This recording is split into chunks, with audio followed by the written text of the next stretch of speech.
I guess this is going to be part two of my video. Like I started cutting short the last video. Like I basically ran out of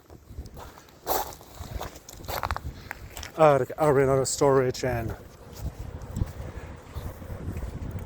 I ran out of myself, so I had to make some clearing, make some removing some apps, making a space for to get more data, get more storage on my cell phone. And of course, I had to do some grocery shopping. Anyways, now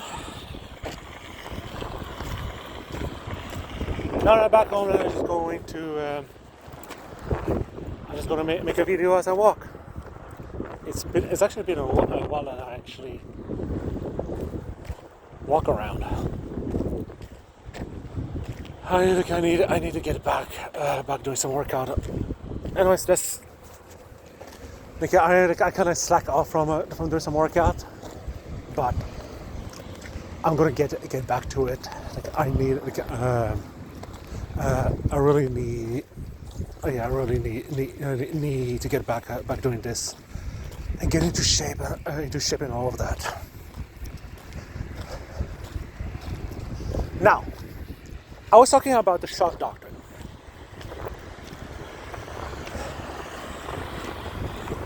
And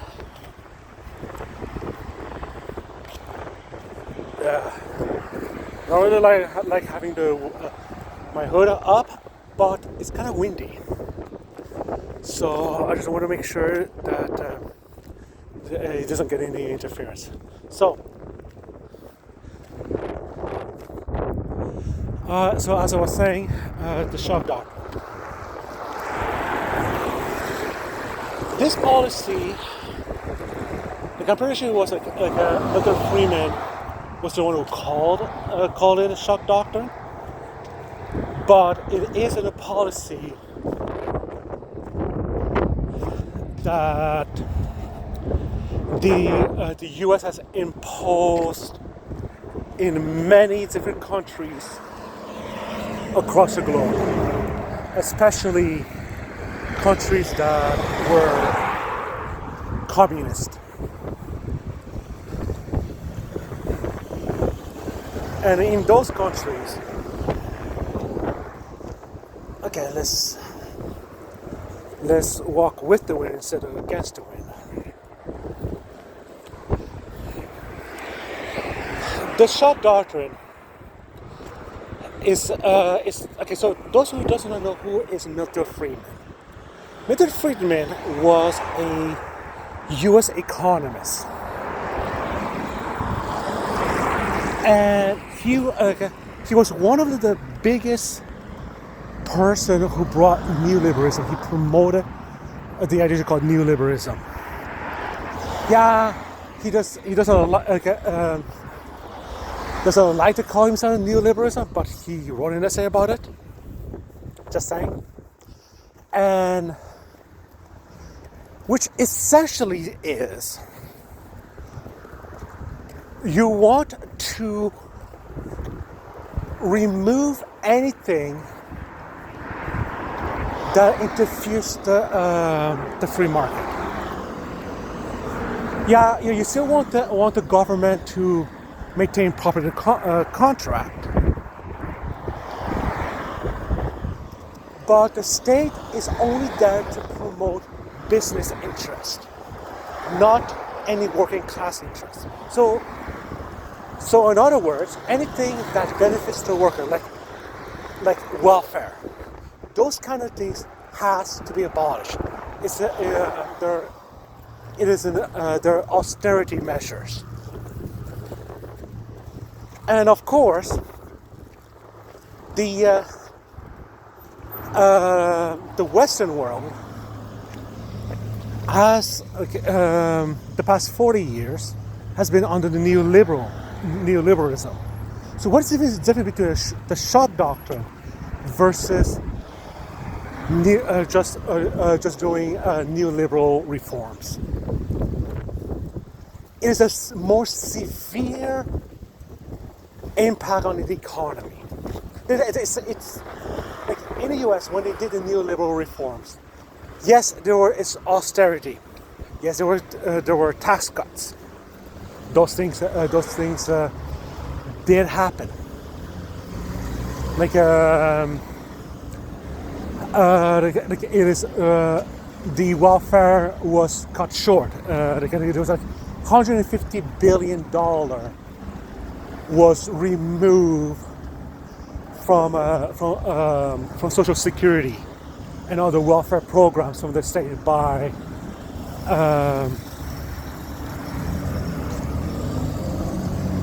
um, uh,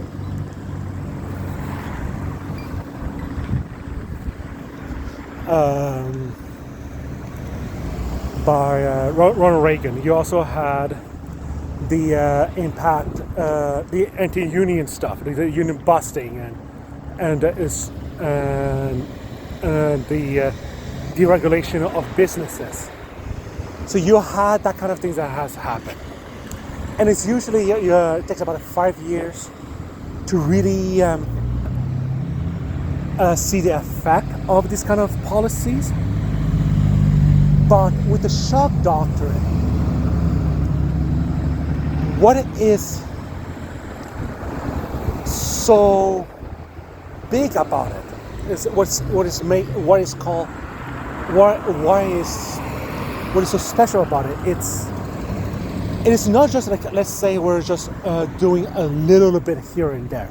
No, it's more like a complete overhaul of their system.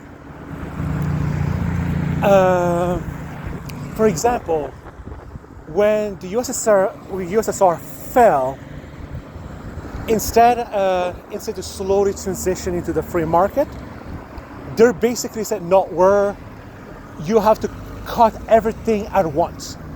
You have to privatize basically everything. You have to remove labor protection. You have to put all kinds of austerity that literally crush your labor union, healthcare, so on and so forth. And it caused huge economic devastation wherever it has been implemented.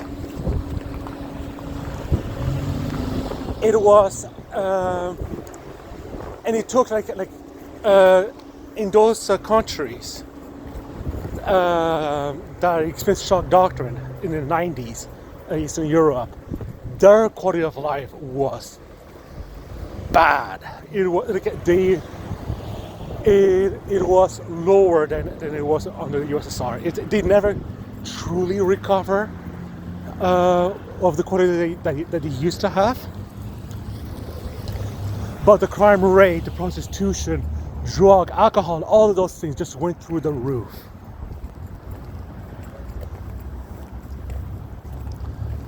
And it is now the poverty just went up. It was devastating for the economy, and many to this day they still remember that time.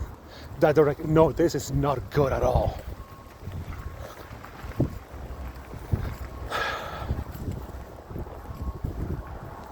And it's it's true that ever been tried. The shock doctrine it's been like this. Like the most recent example is Argentina, with when they elected the ANCAP president, Javier Milei, whatever how you said his name, Milei, Javier Milei. Oh, I know I'm butchering his name. In any case, the ANCAP president, where he ran literally with neoliberal policies, like, oh yeah, in case he's talking about it, it's like he he's a libertarian. He wants to, but he's literally like I love how right-wing libertarian would say, well, we're not neoliberal. There's a big difference between a conservative and us. But when they get into power, it's always the same bloody thing. It's like you just implement neoliberal policies every single time. You're going to promote austerity measures. You're going to crush unions. You're going to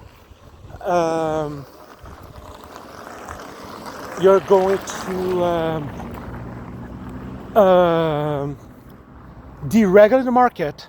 You are going to use the state to crush any protest, so on and so forth. This is exactly what happened. Like he destroyed the welfare state. He literally destroyed like rent control, and of course he increased the police budget, and he used the police to crush any protests. Wow, what a bloody shocker! It's like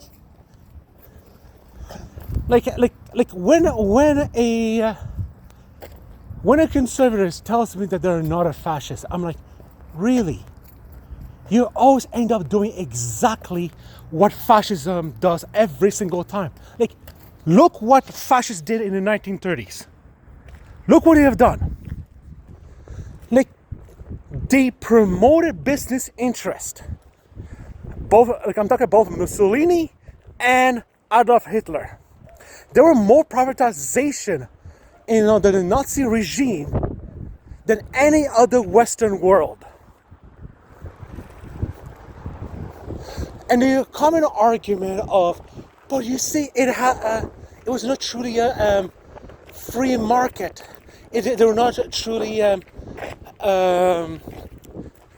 had to be under the state control.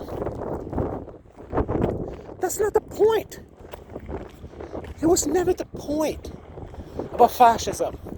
The fascism was always about maintaining capital control.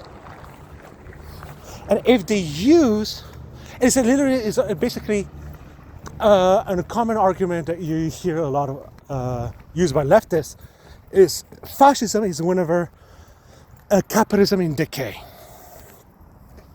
And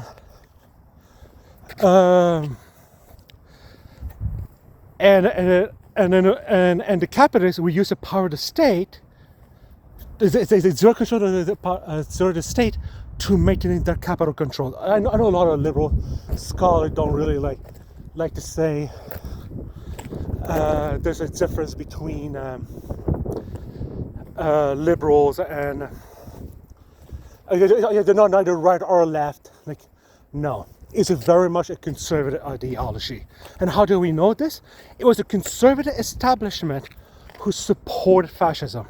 If it wasn't for the conservative establishment, I'm talking both for Mussolini and Hitler, fascism would have never took root. And even like the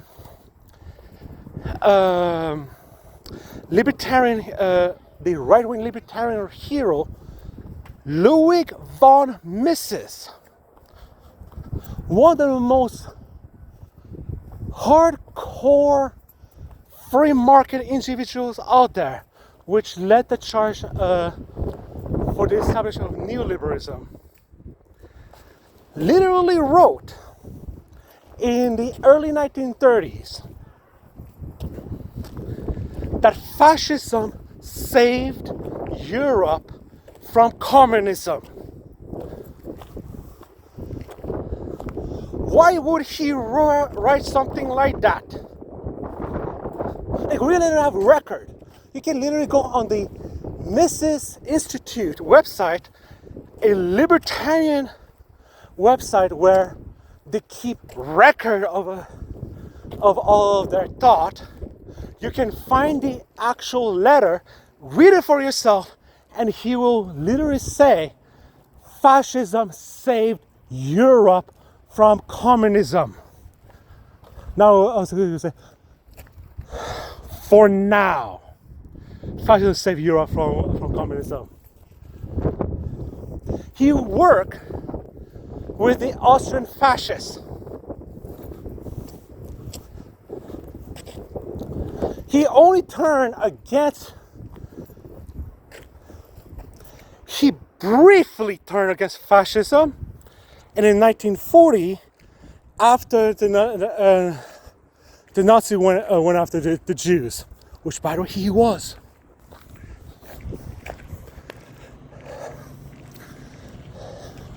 So in other words, he wrote a piece against fascism after he was persecuted. Beginning of the 1930s, he praised fascism, worked with fascists, up to the point Nazis invaded Austria and had to flee to the US. I wonder why he was against Nazism. It's such a mystery. This is all document facts. You can look it up. And then afterwards, did his opposition of fascism really lasted?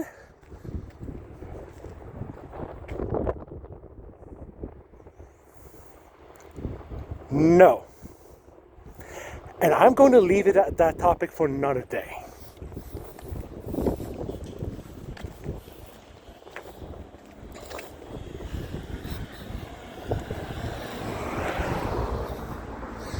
But for now, let's just say he literally worked with Nazis to help establish neoliberalism after World War II. Before the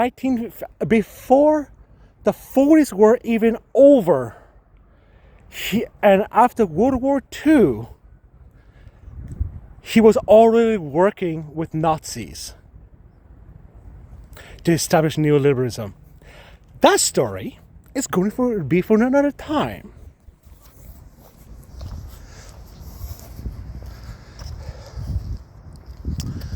And it's kind of like the point that I was making, how conservatism always ends up supporting Nazism. Like right wing always end up working with Nazis every single time, and they turn a blind eye to Nazism. It's always the case. It doesn't take much to dig, and you're going to always see that they're always aligned with Nazis' belief every single time. And the idea that fascism is only about the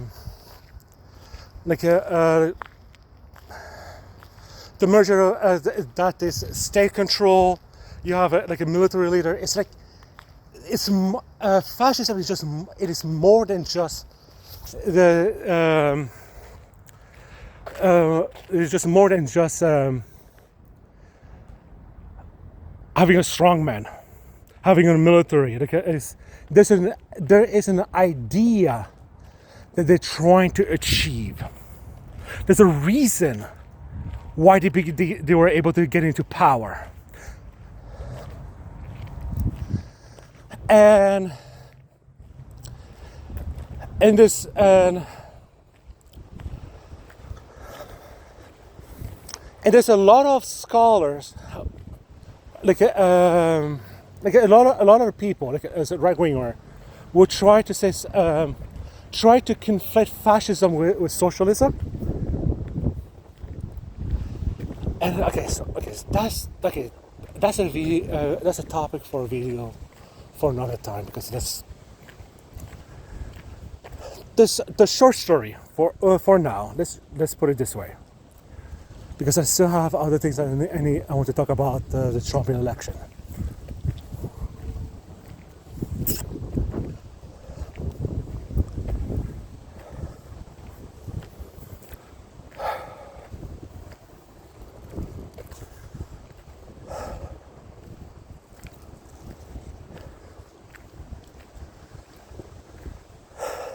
Let's just say that fascism.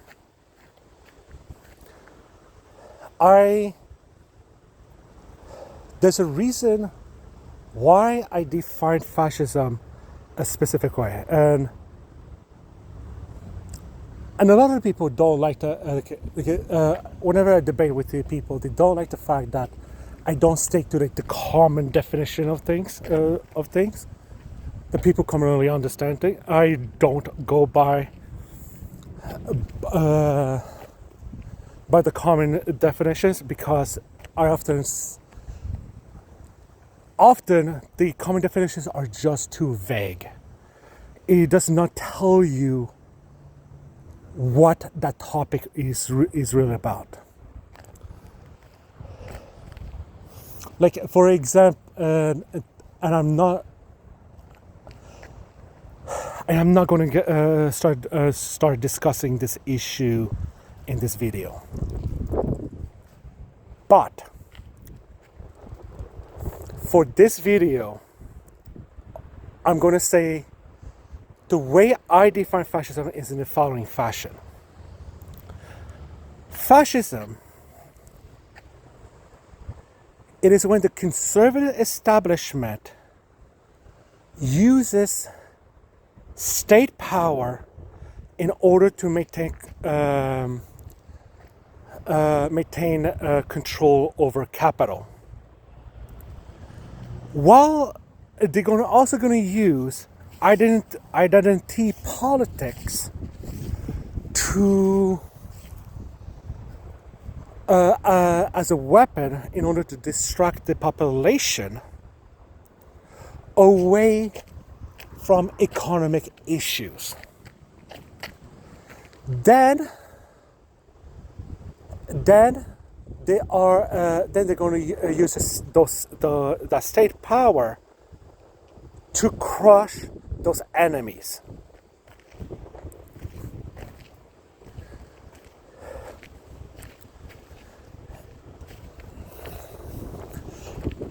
They do it because fundamentally fascism is about maintaining order over chaos, and the chaos is essentially anything that is remotely left to them. I know this is a fairly long definition, but just think about it. If you want me to disprove my definition, you have to disprove, one, it wasn't the conservative establishment that supported fascism.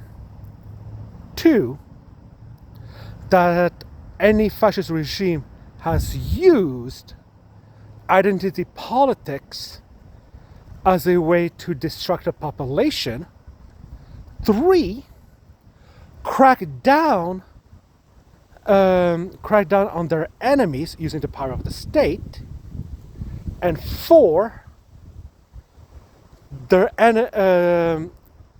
four is about maintaining chaos maintaining order over chaos, and the chaos is always defined that any that is remotely left to them, like liberals, socialists, communists, unions, that kind of things. They went after these kind of people. Show me how Nazi Germany or Mussolini does not fit those criteria. I wait.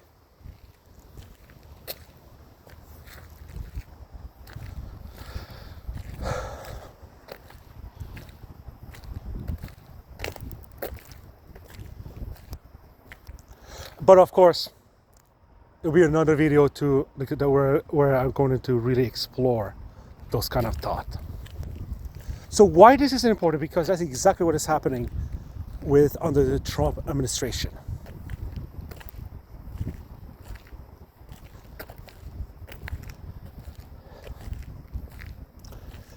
And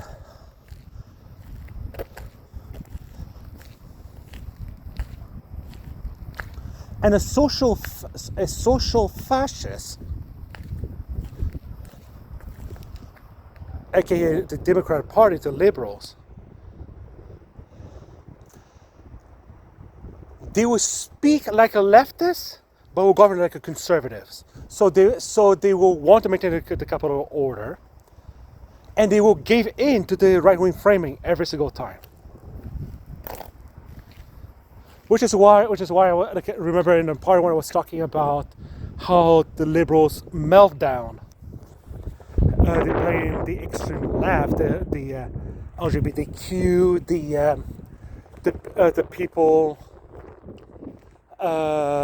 that are further left to them, they blame them to the cost of the election while catering to every single right-wing demand, pushing them further to the right, while at the same time the conservatives are going batshit crazy. So which is why, okay, so I went on a long tangent. Let's go back to Milei. And Milei, at the end of the day,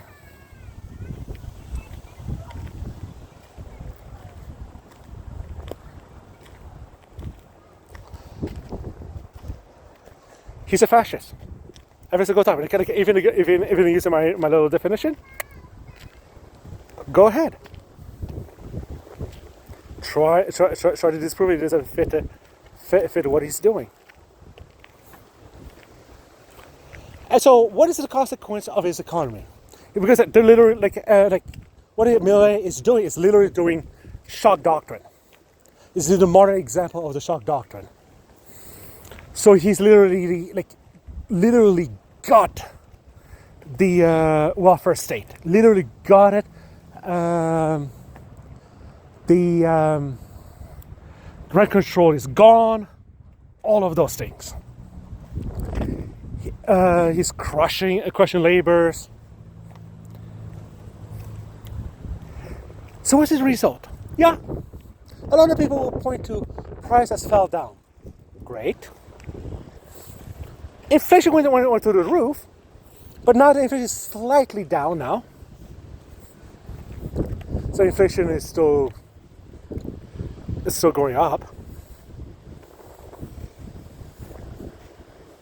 So what about the people? How do they actually live? Poverty went through the roof. It is over like 50% of the population are now living in poverty. They're not able to buy goods and services anymore. So it's all nice. It's all nice that the price of goods are all low, but people cannot afford to buy anything because they can't. Because they're living in poverty, they're not able to buy goods and services. They're living, and their quality of life has been dramatically lowered. That's exactly what the shock doctrine does. So it doesn't take 5 years to see the economic impact. It happens like within a few short months. This kind of policy, that's what, and usually all this policy, like if you really look back to the difference what Ronald Reagan and all the Western countries, it is over a period of like years. It was not all at once. It was like gradual over time. We're talking. What Milei did is he did all of that within a few months period. And by the way, We're still on the neoliberal. Like I see a lot of right wingers saying, "Oh no, we're arguing that that the neoliberal experience is now over. The Democrats are using Keynesian policy, blah blah blah." Really? Since 2008, I've seen an argument being made. I'm like, really? The increased taxes that the Biden administration wants is maybe 5%, which, by the way, we should bring it to like 26%, which, by the way, is still lowered than Ronald Reagan taxes of 40%. And before Reagan, the tax was up to 70%. So you want to undo the neoliberal policies, then you have to undo that tax rate. We have studies that shows that everywhere that tax cuts has been done has been devastating to their economies. Oh, and by the way, the Eastern Europe economy, when the poverty they experience, there's also having issues to this day. They have an issue of people leaving to the Eastern Europe to Western Europe, aka the imperial core. It's a form of imperialism where you suck up the wealth of not resources, but people. Like they're intellectuals. The labor, all of those things, which leaves the country of origin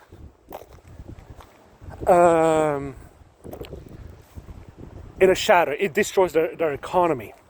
Like, it is common now that, like I was talking about, the drug rate is through the roof, but it's also entire towns are now gone. There's no one living there anymore.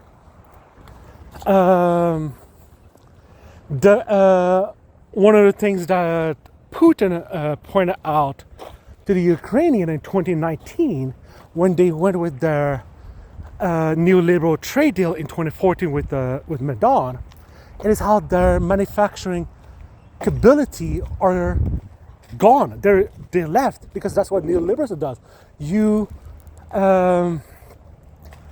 Business will just leave the place. They go to a place that is cheaper. This is a huge issue in the West of how business would just leave. Like a manufacturing business will leave to a place that is cheaper, usually in the third world, or like China, places like that.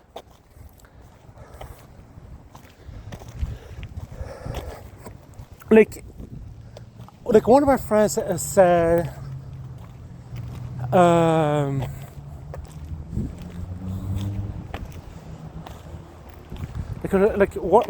of my friends said,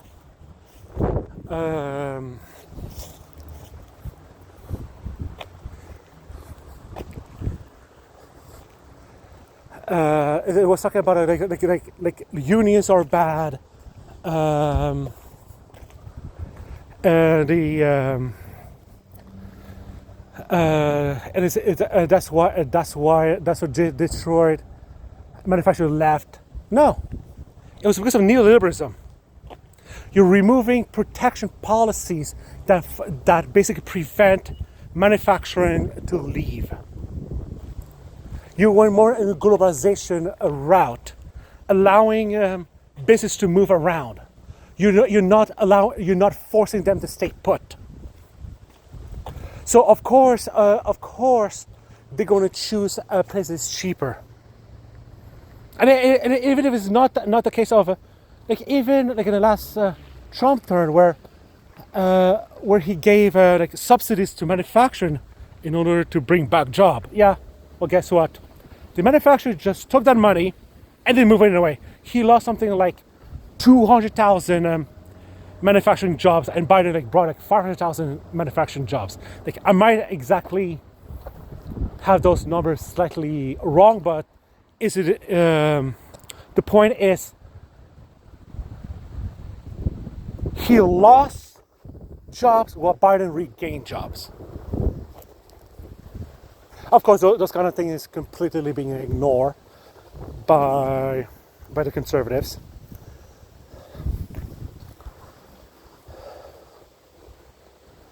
And also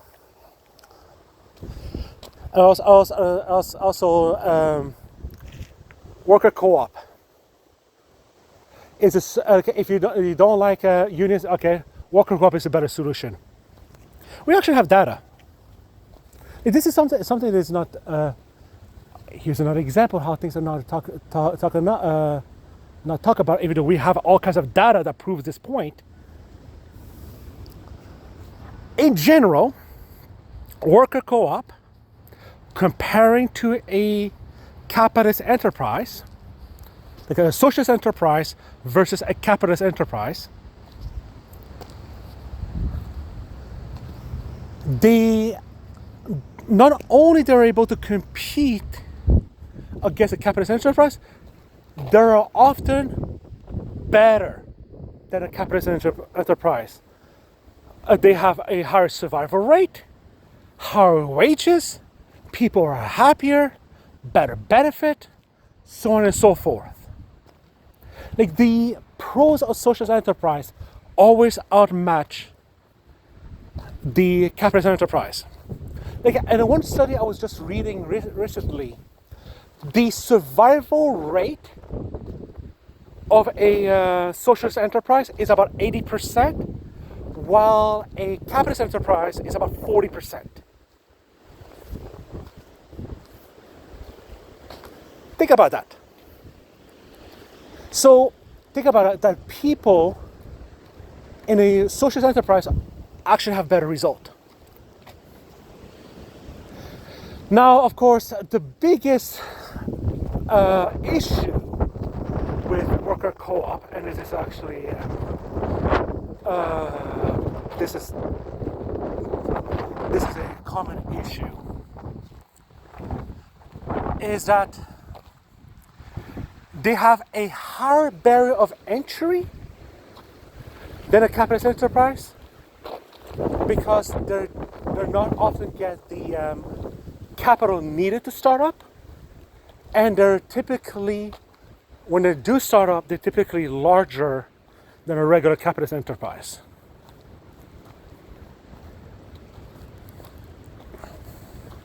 That is the biggest downfall of a socialist enterprise.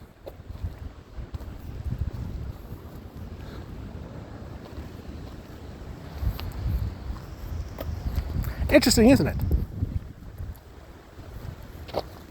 Anyways, I know that was a tangent.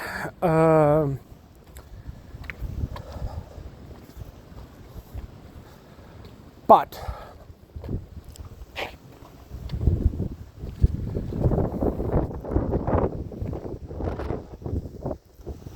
I'm going to say this.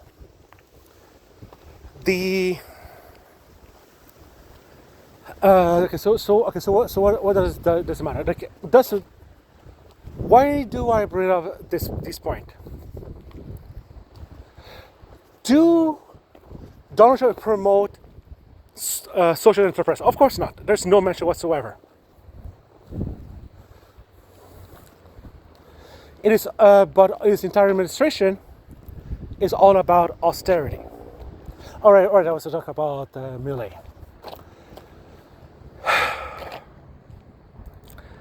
So here comes the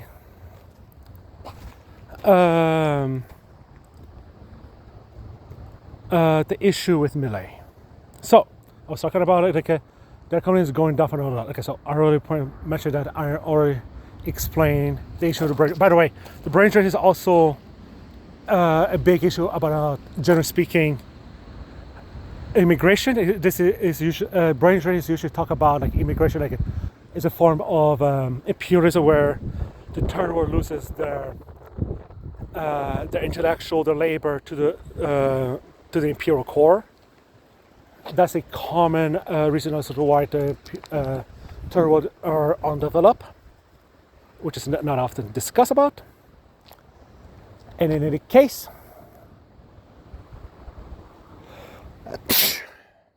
so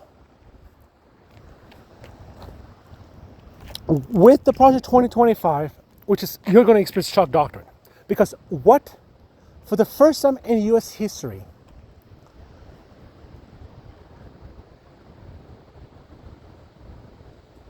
they're going to experience shock doctrine. And then, as I was talking, the biggest difference between the shock doctrine and the regular neoliberal policies, like usually you have like few years to see the impact of those policies.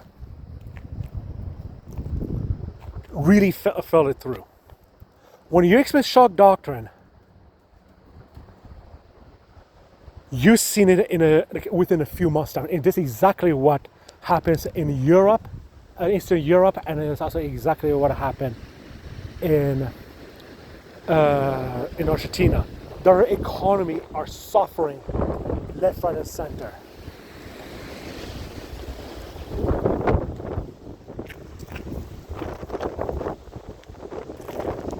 And as a result, and the Western world has never really experienced that. They usually, whenever they have those neoliberals implemented, it's about 5 years to really see the economic impact. Yes, they might see some short-term effect, but they don't really see the long-term effect after the 5 years period. Which is why in the U.S., after 40 years of this neoliberal policy, there was a $50 trillion wealth transfer from the bottom 90% to the top 1% after 40 years of neoliberal policy. This kind of thing does not happen out of the blue. It is something that was designed to make it that way. And we know that the tax cuts that Trump gave back in 2019, 83% of that wealth gain went to the top 1%. Which is exactly what has always ended up happening. Usually, people might see a short-term income gain, but the long-term impact is it mainly goes to the top 1%. It always happens like this. It also causes all kinds of economic impact. Do I really want to get into this topic? No. You get overall. You get the point. Neoliberal policies are not good policies.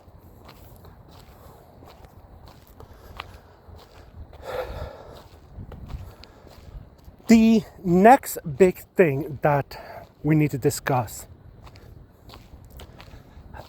is so with Project 2025, because it is about literally guttering the administrative state. I already talk about removing the labor union. I also talk about the credit bureau. That things a lot of regular things that benefit the working people. Yeah, those things are going to be gone. This a lot of people, what they take granted right now, are going to disappear, and you're going to experience the shock doctrine. So right now, I discussed about the immigration, how they have no problem using billions of dollars to deport people, and the one part I forgot to mention is how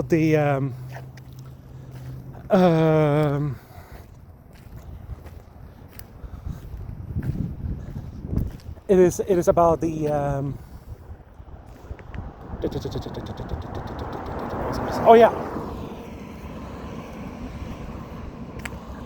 also is more complicated than just simply the kicking out immigrant out of the country. No, they're literally going to build prisons to jail them. So they're literally they want to deport about 20 million people out of the country, and they want to do it like about a million a year, something like that. And the one thing that we need, I'm not sure if I've already discussed this, but it's not just illegal immigrants that are going after, it's also legal migrants. And how do we know this?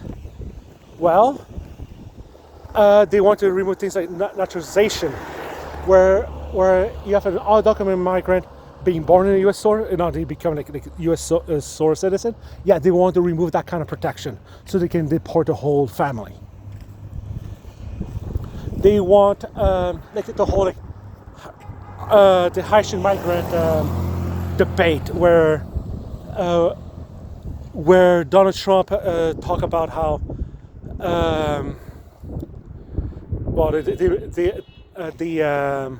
actually are eating cats and dogs. It was an extremely racist comment. Well, guess what? What did end up going to happen? We know for a fact that these 20,000, like 40,000 Haitian, or whatever the number is, they were not illegal. They were all legal. How do we know this? Because they came because of a U.S. Immigration program. However, during the debate between Tim Walz and G.D. Vance, G.D. Vance was literally talking about, oh yeah, there's a little app that they use for them to migrate, and there's a government policy they use to migrate. So in other words, they went through the proper custom for them to get here, but you disagree with the program. So technically they're not illegal, they're legal, and you still want to deport them.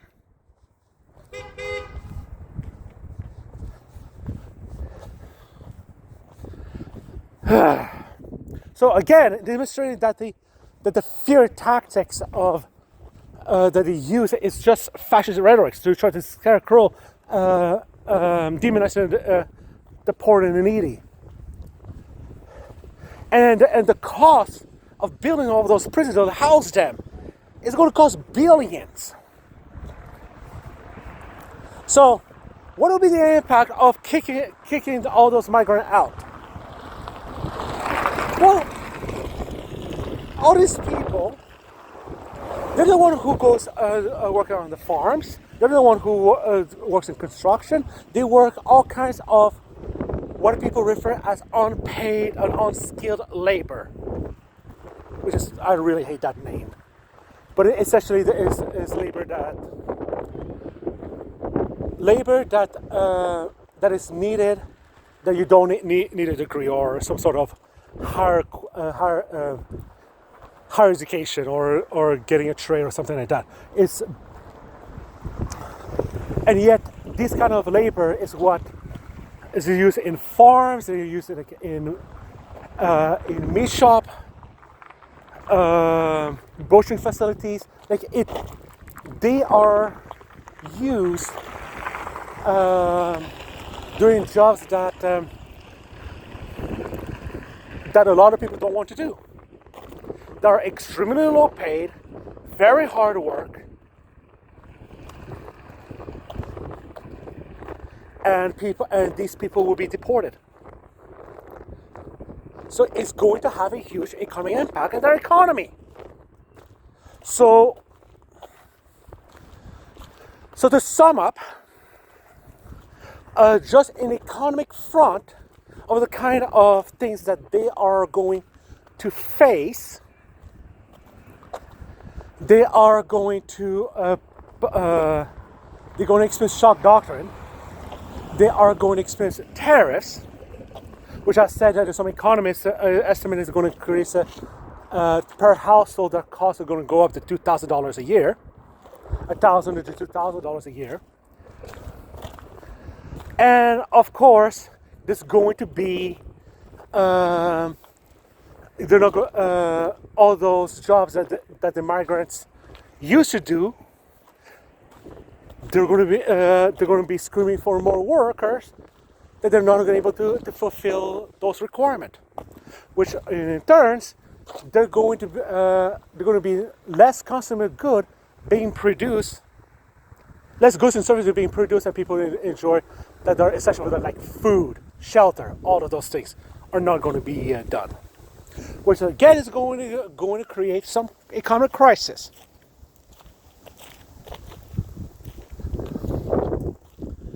That is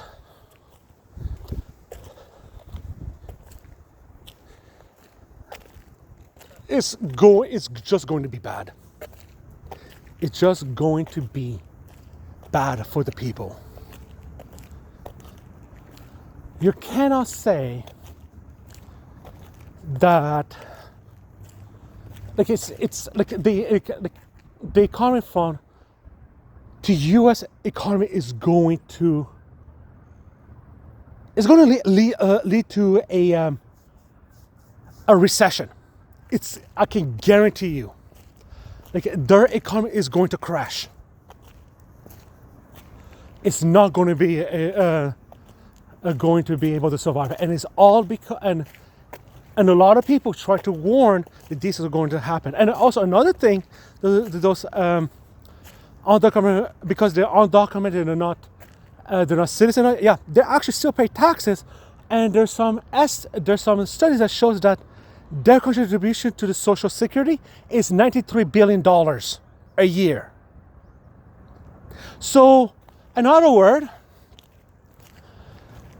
that $93 billion into Social Security will be gone.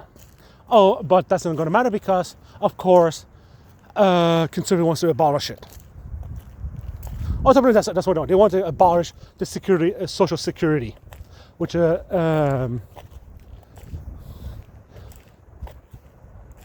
so yeah, you're going to experience shock doctrine. Now, let's talk about wars. So,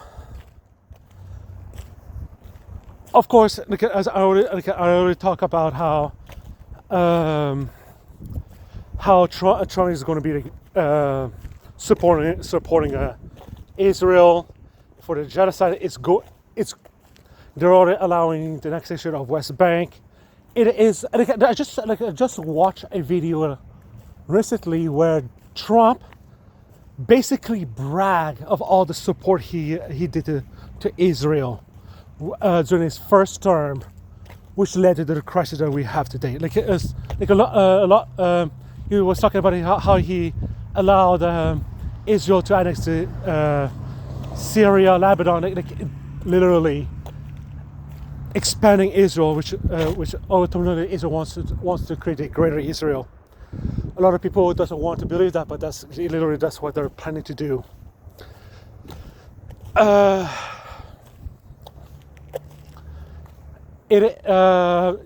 We already know that ever since Trump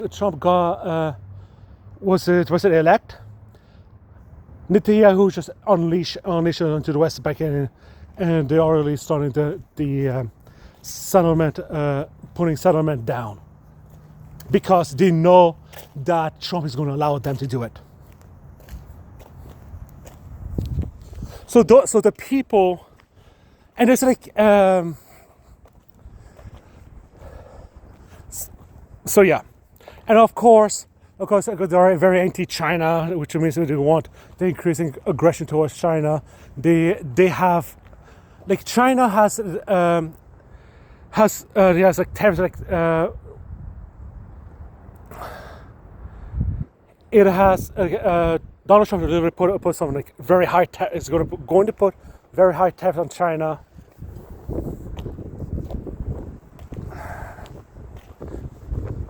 And then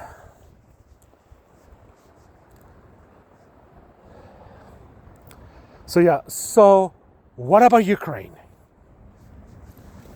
That is the $1 million question. What is going to happen to Ukraine? Because we already know for a fact that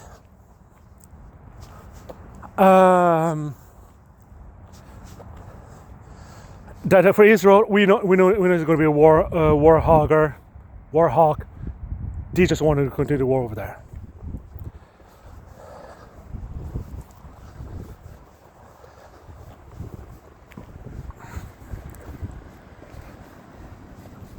There are some people that in the case of the GOP that want to end the war in Ukraine, want to stop the funding of it. But Brian Athletic, or whatever, I always have his hard time with his last name, but the guy who runs the New Atlas, he showed the point of how even the people people that is under him, there are some people under his cabinet that are pro-Ukraine. They're not pro, but they want to continue the war in Ukraine, and it is not going to be so the conflict in Ukraine is going to continue.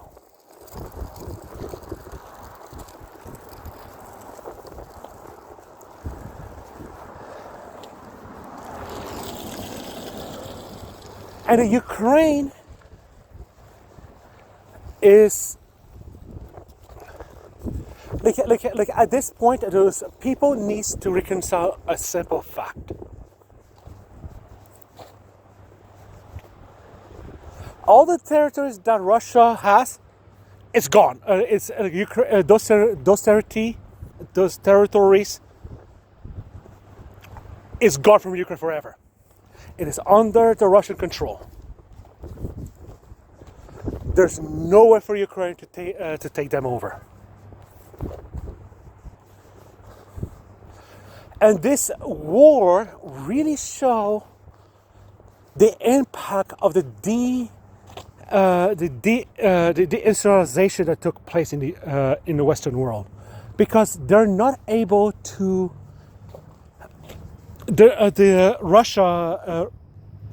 Russia is able to outproduce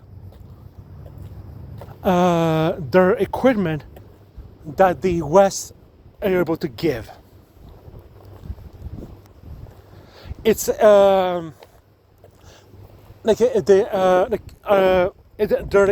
is where, because they did not demanufacture, and they actually made a point. It's like one of the biggest things that he did as the president was to stop the deindustrialization,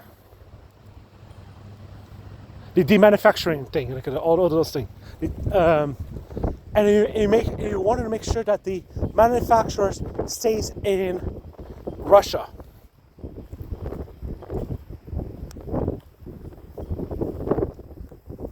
And this was a point that he actually highlighted to the Ukrainian in 2019. That how, because of their neoliberal trade deal, they lost their manufacturing capability. It decimated their manufacturing capability. And of course, right now, during this war, they're not able to produce the gear that they needed to fight the Russians.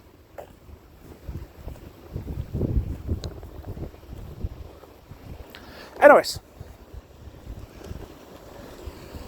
so as a result, and of course, the Western world says they're not able to produce their stuff. They're not able to compete against the US. It is an ever-ending cycle. It's like it is all because of the neoliberal policies that the US loves to use.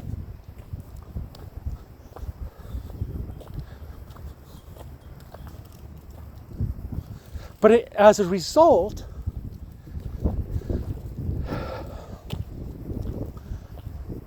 Ukraine is a matter of it is a matter of time before Ukraine surrenders. It is unless the West decides to put boots on the ground, there's only two outcomes. They either freeze the conflict or the Ukraine surrenders.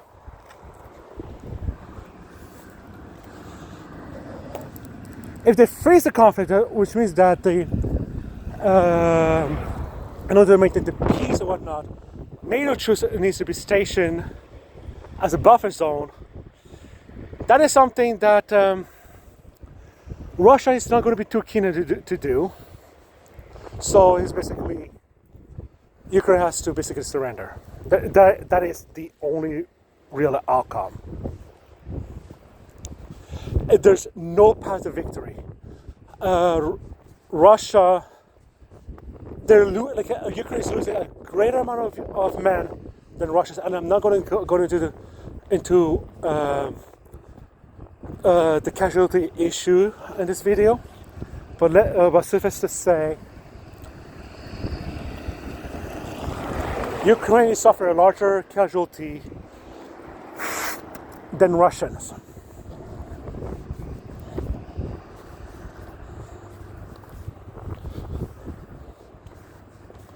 And they're not able to replace the soldiers, and there's all kinds of issues that comes along with it.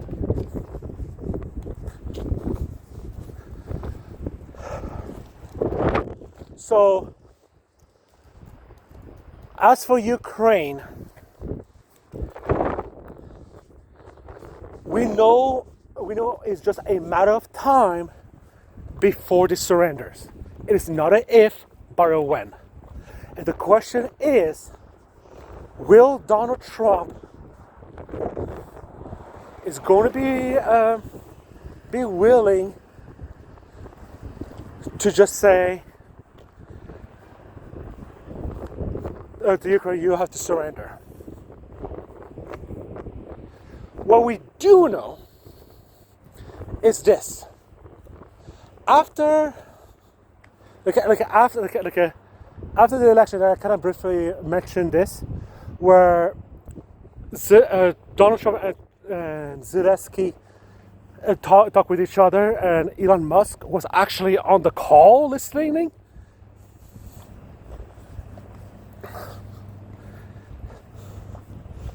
That's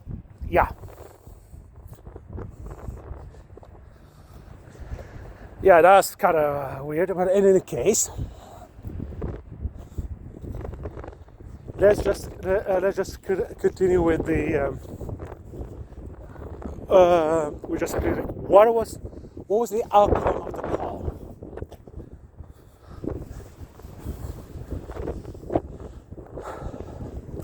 We have a press conference that came out afterwards, where Zelensky said that after his talk with Trump, he felt reassured. Which means one thing and one thing only. He's going to continue supporting Zelensky for this conflict. So the question is, when will Ukraine surrender? That is the question. It is not an if, but a when.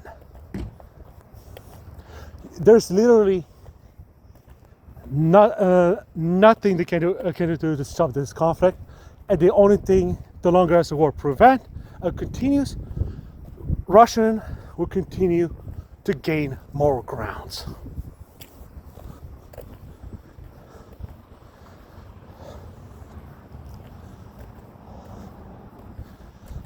And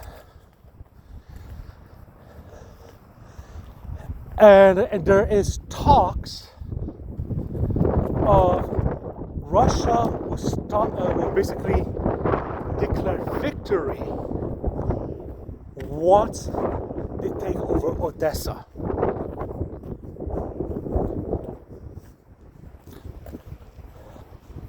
Because they're going to have that buffer zone that they want, and it's going to cause Ukraine to be a landlocked country.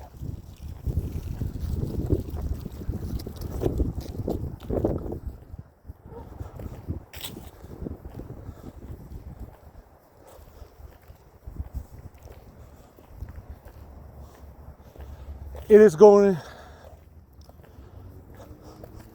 and that was something that's been discussed like a couple years ago.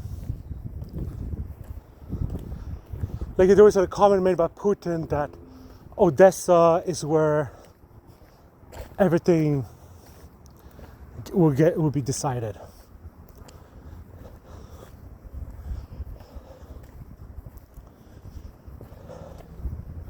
So yeah. So by the sounds of it, the Ukraine thing is going to be fighting. It's just but the question is it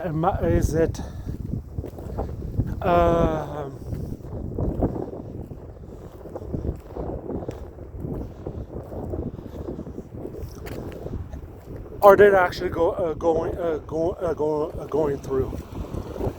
Is it like, when will Ukraine surrender? Because they are not going to be able to win this.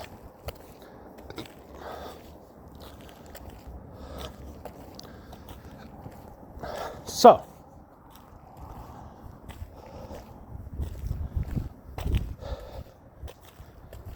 now, yes, the war in Ukraine will continue. The Middle East is going to get even tougher, and the tension with China is going to continue to increase because we have war hawks. Now, do we know exactly what's going to happen?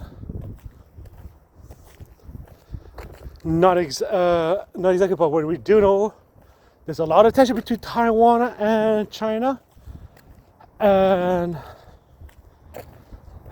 we do know that if the U.S. do a move, basically letting soldiers in Taiwan, or something like that, basically China is going to send their forces and just take over Taiwan. So basically,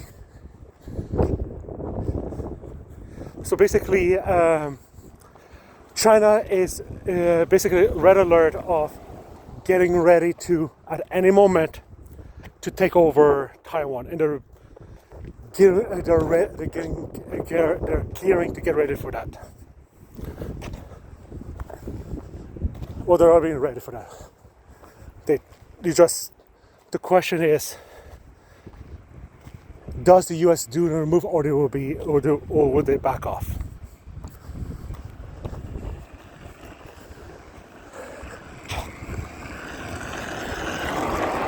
Now, there is one last issue that we need to discuss.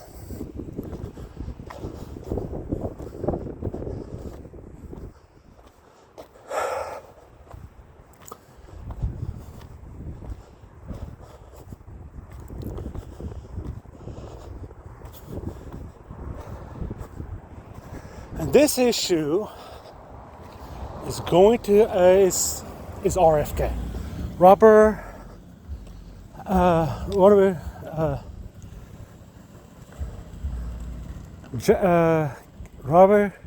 Jeffrey Kennedy. I forget his middle name right now, but RFK being the head of the Health Department of the U.S. Like,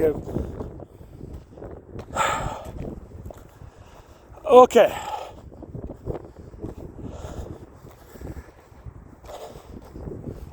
This is going to cause another crisis. This is not be a economic crisis, but a health crisis. This is a dude that has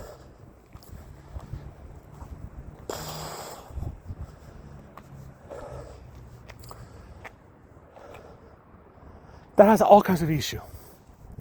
Like this is a dude who has like brain worms. He's an anti-vaxxer. He's an AIDS denialist.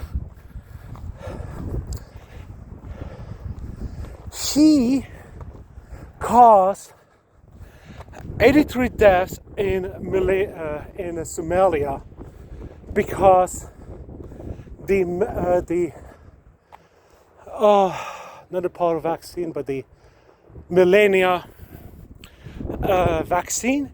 He convinced the Somalia government that the millennia vaccines are poisonous to the people, and there was a death that occurred in Somalia where a nurse basically mixed around, like, instead of using like sterile water, but used like a different substance. I forget what was the actual substance, and then mixed it with the vaccine, which led to the death of an infant.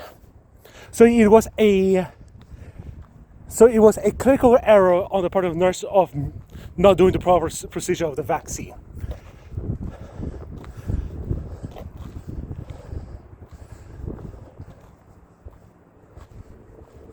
RFK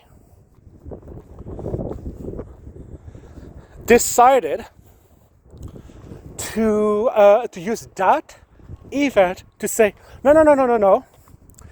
It's that's what vaccine does. They just kills your infants, and he convinces some of the government to stop spreading the millennia vaccine to this population, which led to the death of 93 people. He has never, ever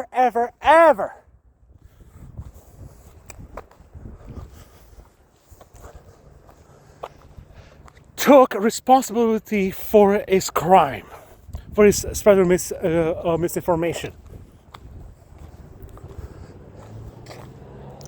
He's talking about how he wants to make America healthy again. But the issue that he picks, like I was listening to a professional, and she pointed out that what kind of subsidy he wants to use, it actually going to increase more calories, not lowering them.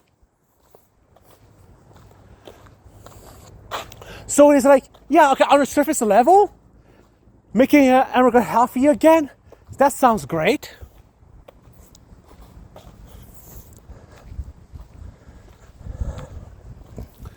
But what he talks about is pure nonsense. He has a huge issue of seed oil.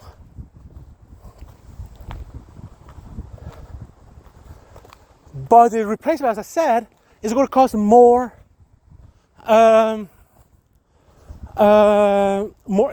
cause people to cause even more health problems, because of more calorie. Like at one point, he was talking about like a can of Coke has having like less calorie or something like that compared to another brand. And when you actually look at the actual content, the other can is actually has more calorie than the US Coke.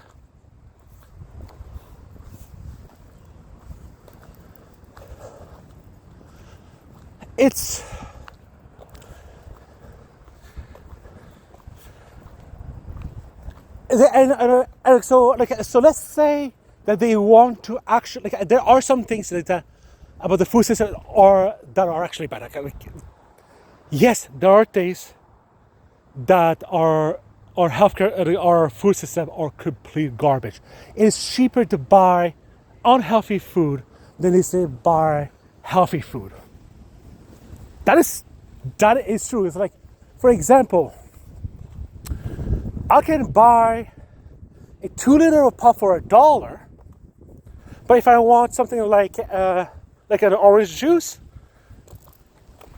it's going to be something like 1.8 liters, but it's going to cost $6. So eating healthy, most of the time, it is more expensive than it is to eat unhealthy.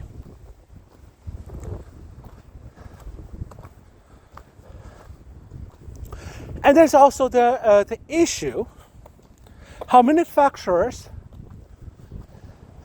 literally design if you go to a grocery store, groceries are literally designed to make you spend money, and that is just a given fact. It's like there's all kinds of studies that shows that the way they design the store it is there to make you pay stuff, buy you more, and the stuff that you can buy a lot of the time is filled with sugar. One of the biggest things that I've learned over the years that is not talked of, we're supposed to consume something like 30 grams of sugar a day. Just 30 grams. And sugar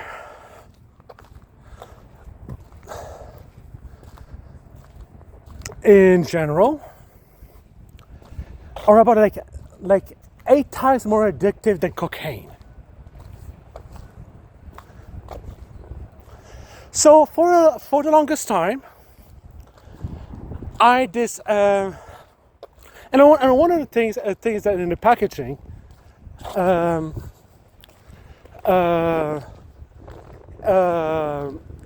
package, this is a little trick that grocery stores, the manufacturing company loves to make, is they will say carbohydrate, like 20 grams of carbohydrate, but sugar content is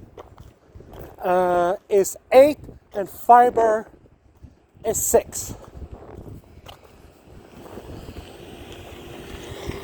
Okay, on a surface level, that sounds there's not that much sugar, but if you know anything about biology, anything that is non-fiber is actually turned into sugar, which means that technically that 30 grams of carbohydrate, like at 14, is basically 16 grams of extra sugar. So I decided to, I was working as a cashier at a Walmart, and as a cashier, the people will come in and get the product, and a lot of them will bring baby product or baby food to give to their babies.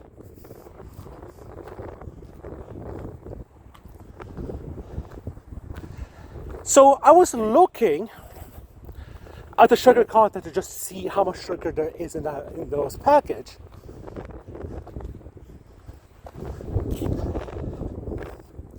It turns out that the baby consumes each package is like a portion that the baby is supposed to be like what they're supposed to eat. It actually has 30 grams of sugar for the portion that it's supposed to eat. 30 grams of sugar.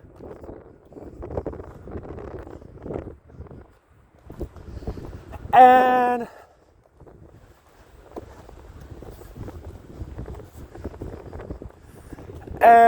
as a result, so like, and think about it.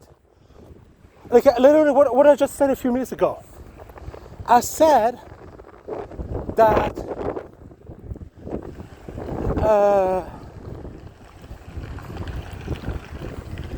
an adult should consume about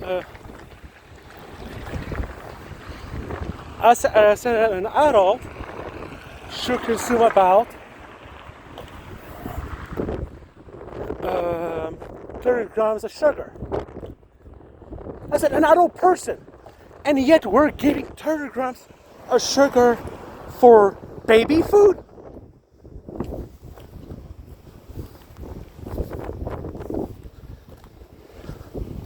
Are we kidding me? Like it was that was like not like one product. It was multiple product. Like every single baby food that went through my cash is always so good. I actually went to the aisle where they sell baby products, and I actually look at what they were selling and all that. Yeah, I didn't see a single baby product that did not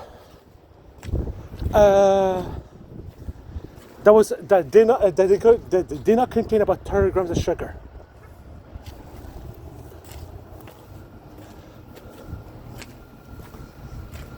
So no fucking wonder that our population is fucking addicted to unhealthy food.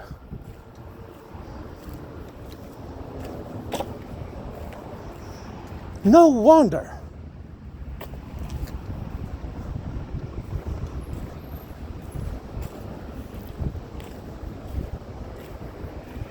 It's like the system, like we already have, we learn like studies, and we learn like how things that that's literally proven that manufacturers literally went with the policy saying, well, we know we know that sugar makes the people addicted and is going to consume us more food. So, and because motivated by the profit motive, they literally design their food to remove like any like healthy fat, anything that makes people feel full, and substitute their product with products that makes people hungry and want them to buy more food.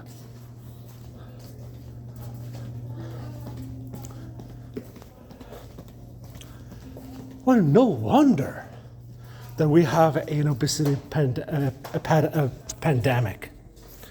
No wonder that people have struggling with their health. Like the system is literally designed to work against the people, to be healthy and all of this. Yes, there are certain things that the individual can do, but if your entire life your family didn't care about eating healthy, and you were loaded with all kinds of sugar and things that was unhealthy, of course it's going to be difficult to break those habits.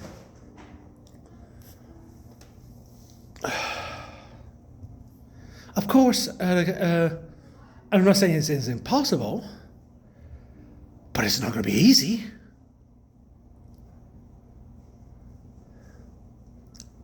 So why I'm bringing all this up? Is RFK going to tackle any of these issues? Of course not. What is most likely is going to end up happening is this.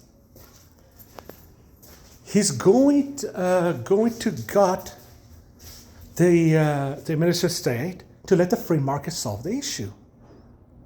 That's what like he's been getting he's been getting more involved with libertarian philosophy and all of those. Because of course the free market are basically like let the free market decide everything. So basically, its solution is not trying to solve these issues, but rather is going to amplify this problem by removing any policy that actually helps and basically letting the free market that created the problem in the first place, making the problem worse.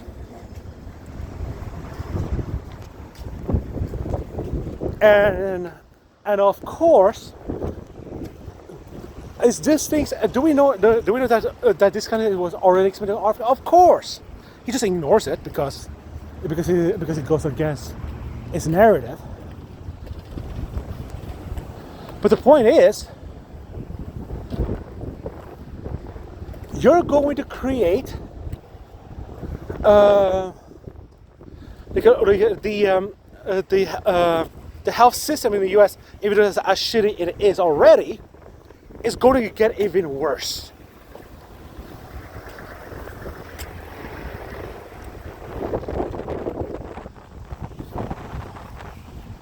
And just like every other department, don't be surprised that this department is also going to be cut. It's going to get shrink, it's going to get destroyed, it's going to, and overall the health of the community is going to get worse. And the reason I bring out the whole sugar thing is also to point out that he's not dealing with the core of the issue. He's picking up some problems that is not the actual issue. It's something else completely different. He does not know. And this is why that a lot of right-wing talking about it seems so so concrete, but once you start peeling it off, it falls apart very, very quickly. Okay.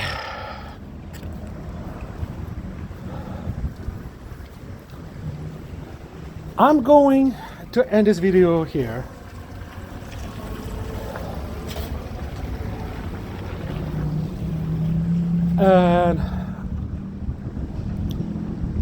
And if you like this content, don't as much as I hate doing this, but that's how this works.